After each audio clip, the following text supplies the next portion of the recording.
बे समाव भारतआ पाकिस्ताननि सायाव मोनसे गिदिर आगान। पहलगाम गाग्लोबनायनि उनाव सम्पतिनि रैखाथिखौ रोखा खालामनो पाकिस्तानी जाहाजफोरखौ जाहाज गाथोननिफ्राय भारतसिम थांलाय फैलायखौ होबथादों। मोनसे बिथोनाव मिरु जाहाज गाथोन, शिपिं आरो दै लामा मन्थ्रि बिफाना बेखौबो फोरमायदों दि मोनसे भारतारि जाहाजाबो जायखिजाया पाकिस्तानी जाहाज गाथोनाव दावबायनो मोननाय नङा। बे बिथोना गोख्रैनो गोहोम गोग्लैगोन आरो उननि फोसावथायसिम मानिनाय जागोन होनना सोरखारा बुंदों। थांनाय 22 एप्रिलखालि गिख्रंथाव पहलगाम उदखारि गाग्लोबनायनि उनाव मोन्नैबो हादरनि गेजेराव बांलांनाय जेंनानि गेजेराव मिरुआ दिनै एबा सनिबारखालि पाकिस्ताननि फिरफिला गोनां गासैबो जाहाजफोरखौ जायखिजाया भारतारि जाहाज गाथोनाव हाबनायनिफ्राय होबथादों होनना मिथिनो मोननाय जादों। मख'नो गोनांदि मिरु सोरखारा दिनै 3 मे खालाराव बार आरो बिरखंनि लामाफोरनि गेजेरजों पाकिस्ताननिफ्राय गासैबो थाखोनि इनबाउन्ड मेल आरो पार्सेलनि सोलाय-सोल'खौ दोनथ'नो थिरांथा लादों होनना बे समाव मिथिनो मोनबावनाय जादों। बे समाव भारतआ पाकिस्ताननि सायाव मोनसे गिदिर आगान। पहलगाम गाग्लोबनायनि उनाव सम्पतिनि रैखाथिखौ रोखा खालामनो पाकिस्तानी जाहाजफोरखौ जाहाज गाथोननिफ्राय भारतसिम थांलाय फैलायखौ होबथादों। मोनसे बिथोनाव मिरु जाहाज गाथोन, शिपिं आरो दै लामा मन्थ्रि बिफाना बेखौबो फोरमायदों दि मोनसे भारतारि जाहाजाबो जायखिजाया पाकिस्तानी जाहाज गाथोनाव दावबायनो मोननाय नङा।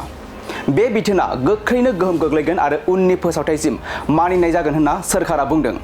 थांनाय 22 एप्रिलखालि गिख्रंथाव पहलगाम उदखारि गाग्लोबनायनि उनाव मोन्नैबो हादरनि गेजेराव बांलांनाय जेंनानि गेजेराव मिरुआ दिनै एबा सनिबारखालि पाकिस्ताननि फिरफिला गोनां गासैबो जाहाजफोरखौ जायखिजाया भारतारि जाहाज गाथोनाव हाबनायनिफ्राय होबथादों होनना मिथिनो मोननाय जादों।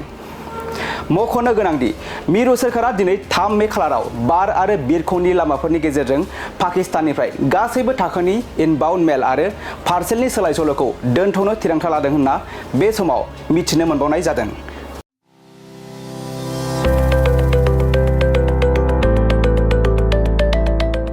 मोनसे गोजोनथाव खौरां। क'क्राझार सहरनि जेडि रडजों नांजाबनाय गोजोनपुरी रयेल एनफिल्ड श'रुमनि गोजौआव थानाय सेन्ट्रेल भारत सेवाक समाजजों गनायथि होजानाय आइ आफा बिएम भकेशनेल इनस्टिट्युटआव 2025 आरो 26 मायथाइनि मुं थिसननाया सोलिगासिनो दं। HS आरो HSLC उथ्रिसारनाय बिजाथि एबा फरायसाफोरा बे भकेशनेलाव गावारि सोलोंथाइखौ लानो हागोन।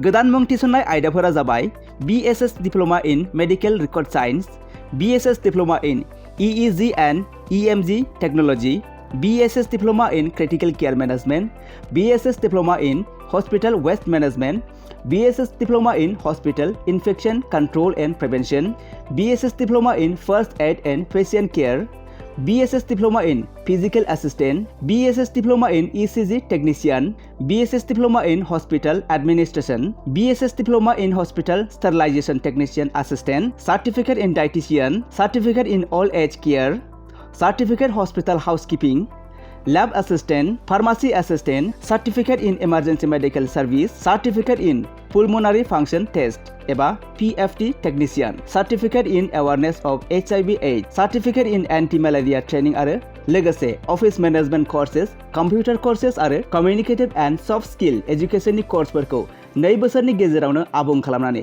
BSS एबा भारत सेवाक समाजजों गनायथि होजानाय डिप्ल'माखौ लानो हागोन।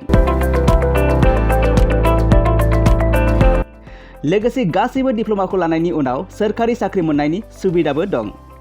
जुदि नोंथांमोनहा बेफोर कर्सनि थाखाय गोदानै मुं थिसननो गोसो दङब्ला आइ आफा बिएम भकेशनेल इनस्टिट्युटनि नैबे मबाइल नाम्बार 9395899391 एबा 8135971844 बे मबाइल नाम्बारनि गेजेरजों थोंजों सुलाद लाहरनो हागोन।